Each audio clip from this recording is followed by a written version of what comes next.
Hello students, I Sushma Kataria from Suraj School Bhiwadi, and today in this video we'll discuss about the 8th class poem, second poem, the geography lesson. Okay, the geography lesson written by Zulfikar Ghosh. So first of all, let's discuss what the poem is all about. The poem is about the geography planning of any country or any state or any city. Clear so the poet is saying that when जब भी आप उसको सड़कों के बीच में घूम रहे होते हो तो उस टाइम पे हमें नहीं पता चलता कि ये हमें लगता है कि कहीं भी घर कहीं किसी भी तरीके से बना दिए गए हैं, कोई प्रॉपर प्लानिंग नहीं है, कुछ भी अनप्लान्ड तरीके से है। बट जो अगर आप उसको हाइट पर जाकर देखते हो तो क्या आपको पता चलता है कि जो सिटी है वो किस तरह से जियोग्राफी के प्लान के अकॉर्डिंग बहुत ही प्रॉपरली बनाए जाते हैं। तो सेम जो यहाँ पे जो पॉइंट है वो एक्सपीरियंस कर रहा है अपना कि किस तरह से अगर वो जब वो स्काई जो वो जेट प्लेन में बैठकर जा रहा होता है तो उसको नजर आता है कि सिटी जो है कितने अच्छे प्लान तरीके से बनाया गया है। Okay, so let's start with the first stanza. When the jet sprang, what is the meaning of sprang over here? तो स्प्रैंग का मतलब होता है उड़ना। जब वो जो उड़ा जो जेट यानी कि जो आप इसको एरोप्लेन लगा लीजिए या आप इसको जेट प्लेन लगा लीजिए, whatever you can take it. Okay, the when the jet sprang into the sky, जब वो स्काई में उड़ा, it was clear why the city had developed the way it had. तो कहता है कि जब उस टाइम पे जब मैंने ऊपर से उस सिटी को देखा तो मुझे ये उस टाइम पे पता चल गया कि जो सिटी है इस तरह से डेवलप क्यों हुआ है। Seeing it scaled 6 inches into the mile। अब देखो जब आप ऊपर आपने देखा होगा कि जब आप जनरली आप सड़कों पे घूम रहे होते हो, एक छोटी सी सड़क को, एक छोटी सी गली को क्रॉस करने में have you should take some time, आपको वो सड़क लंबी लगती है। लेकिन जब आप उसी पोर्शन को आकाश से देखते हो तो बहुत छोटी सी नजर आती है आपको, है ना? तो सेम यही चीज बोला गया है कि ऐसा देखकर ऐसा लग रहा है कि जो माइल्स हैं वो कुछ इंचेस में कन्वर्ट हो गए हैं। ठीक है? अब जैसे मान लो कि आप अगर अपने कॉलोनी के ऊपर या आप अपने सिटी के ऊपर से जा रहे होते हो या आप अपने उस एरिया के ऊपर से जा रहे होते हो तो आपको ये लगता है यार कितने छोटे-छोटे घर हैं, कितने छोटे-छोटे नज़र आ रहे हैं, है ना? लेकिन होते तो एक्चुअली बड़े हैं। तो ऊपर से देखने से कैसा लगता है कि जो माइल्स हैं, जो मीलों की दूरी है वो इंचेस में कन्वर्ट हो गई है। Okay, there seemed an inevitability. Inevitability का मतलब होता है कि बहुत ही दिख रहा है कि बहुत ही वेल प्लान्ड तरीके से बनाया गया है। ठीक है, but about what on ground had looked haphazard. Haphazard का मतलब होता है कि बेढंगे तरीके से, अनप्लान्ड तरीके से। ठीक है, आप इसको इन एक दूसरे के ऑपोजिट भी बोल सकते हो। ओके, सो वो कह रहा है कि जब आप उसको स्काई से देखते हो, जब कुछ माइल्स जो हैं वो इंचेस में कन्वर्ट हो जाते हैं, तो उनको देखकर ऐसा लगता है कि जो पूरा जो एरिया है, वो बहुत ही प्लान तरीके से बनाया गया है। लेकिन जब हम उसको ग्राउंड लेवल पे यानी कि जब हम इसको सड़कों पे से घूमते हुए देखते हैं, तो ऐसा लगता है कि बहुत ही अनप्लान्ड तरीके से पूरे सिटी को क्रिएट किया गया होगा। ठीक है? अनप्लान्ड विदाउट एनी स्टाइल, मतलब ग्राउंड से हमें कैसा नज़र आता है? एक क्वेश्चन आएगा आपका, what kind of things poet observe from the ground and what kind of difference he find from the sky।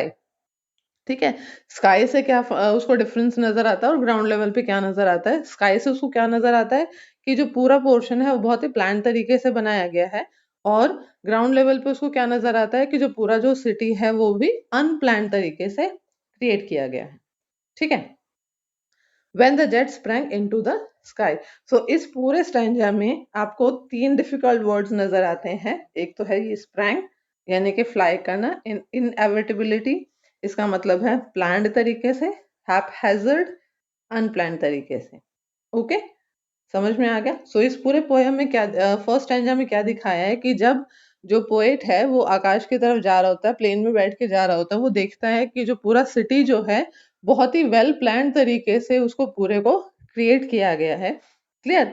और जब वो बहुत जो इंचेस हैं, वो जो माइल्स हैं, जो मीलों की दूरी है, वो इंचेस में कन्वर्ट हो जाती है जब वो ऊपर से देख रहा होता है। लेकिन वही चीज़ उसके ऑपोज़िट वो क्या बोल रहा है, लेकिन जब हम इसको ग्राउंड लेवल पे यानी कि जब हम इसको ज़मीन पर रहकर यानी कि अब हम शहर की सड़कों में से अगर हम इसको घूम रहे होते हैं, तो हमें लगता है कि ये बिल्कुल ही अनप्लान्ड तरीके से बनाया गया है।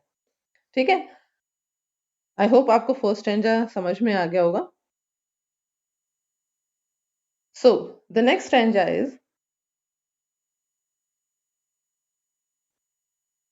when the jet reached 10,000 feet. अब जब जेट प्लेन जो है वो 10,000 फीट की हाइट पर चला जाता है, it was clear why the country had cities where the rivers run.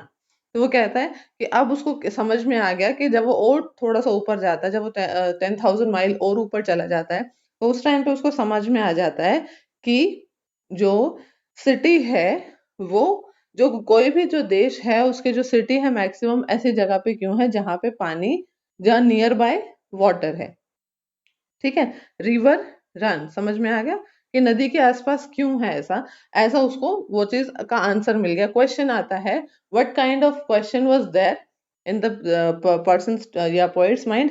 Poet के माइंड में क्या क्वेश्चन था कि जो सिटीज हैं वो नदी के आसपास ही क्यों क्रिएट किए जाते हैं, एक. ठीक है. सेकंड क्वेश्चन है कि जो why the valleys were populated. Valleys में, वैलीज का मतलब होता है कि जो पहाड़ होता है उसके बीच में जो प्लेन एरियाज होता है ना, वहां पे इतनी पॉपुलेशन क्यों होती है, प्लेन एरियाज में इतनी पॉपुलेशन क्यों होती है. वो दो क्वेश्चन है उसके माइंड में. अब इस स्टेंजा में उसको क्वेश्चन का आंसर मिल जाता है. क्यों?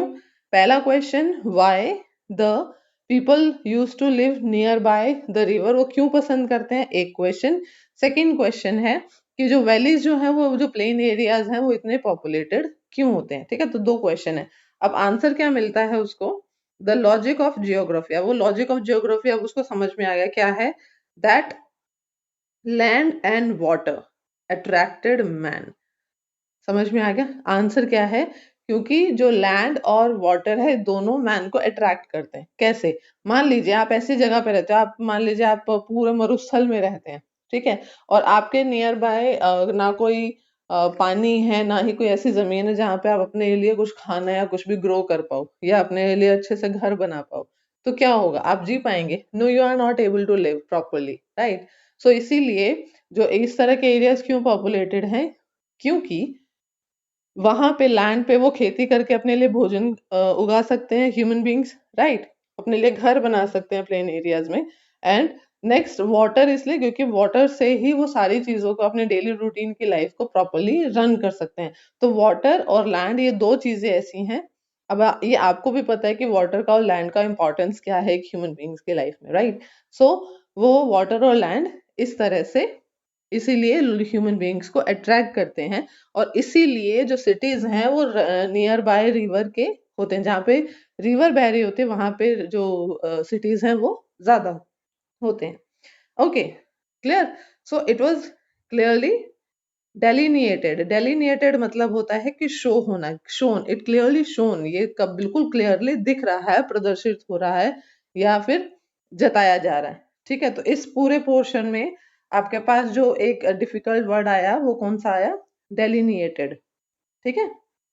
When the jet reach 10,000 feet, जब वो रीच, अब वो 10,000 फीट पे पहुंचता है तो उसको ये सारी चीजें पता चलती है. दो क्वेश्चन का आंसर उसको मिलता है कि वो जो वैलीज हैं वो इतने पॉपुलेटेड, जो प्लेन एरियाज हैं वो इतने पॉपुलेटेड क्यों हैं, और जो सिटीज हैं वो नियर बाय रिवर क्यों है. तो क्यों है, एक ही आंसर है उनका, because the land and river attracts human being.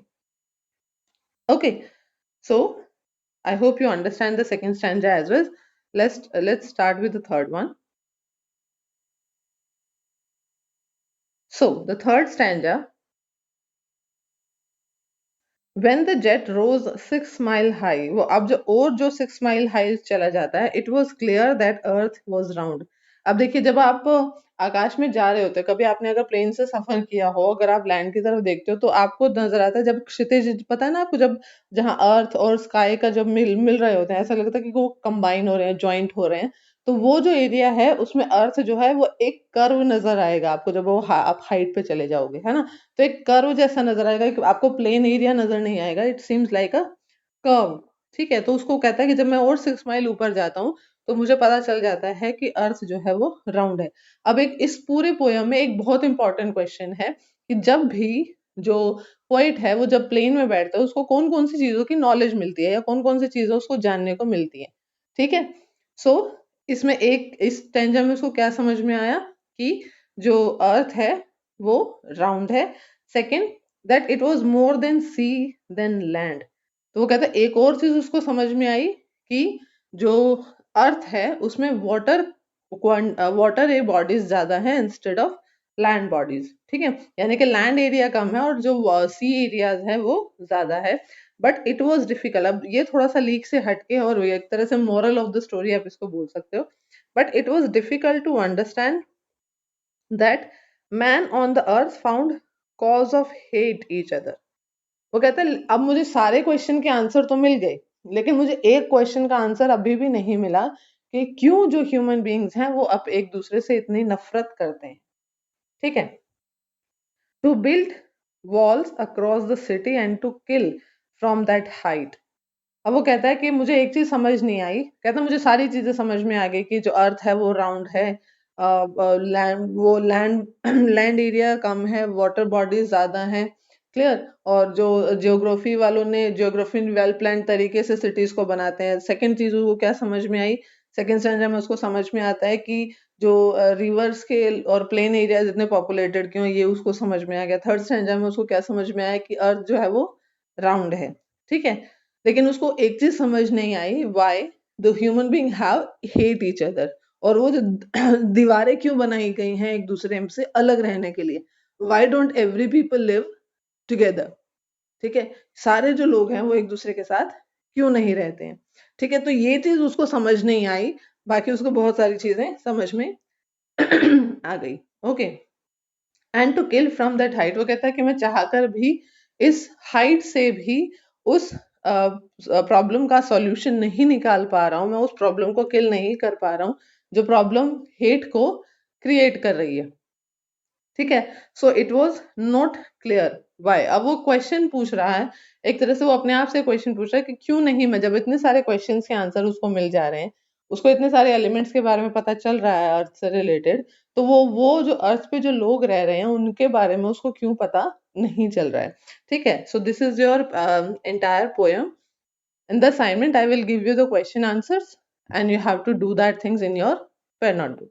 And tomorrow onwards, tomorrow also we will discuss the more extra questions of it. Okay, guys, I hope you completely understand the poem. Thank you.